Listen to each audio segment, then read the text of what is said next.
Class 9 অনুশীলনী 1.1 2 number প্ৰশ্ন 3 আৰু 4 মাজত থকা 6টা পৰিমেয় সংখ্যা উলিওৱা।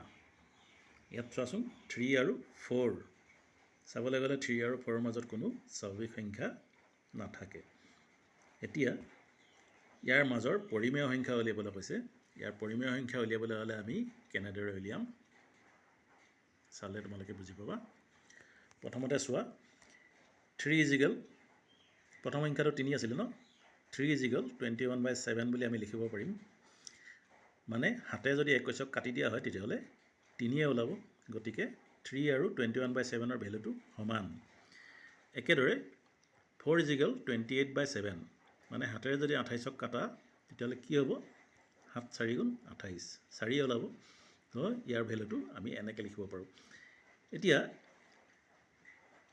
7/21 আৰু এইফালে চোৱা 7/28 7তো মিলি আছে, ওপৰত কিন্তু 21 আৰু 28। এতিয়া 21ৰ পৰা 28লৈকে আমি কেইবাটাও সংখ্যা পাব পাৰোঁ। যেনেদৰে ইয়াত লিখা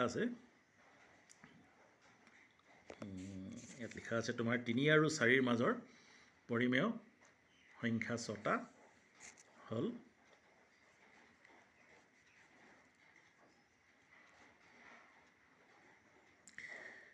7/22 7/23 7/24 7/25 7/26 আৰু 7/27। চোৱাচোন 6টা হ'ল নে নাই? হৈছে। তো এইকেইটাই হৈছে পৰিমেয় সংখ্যা।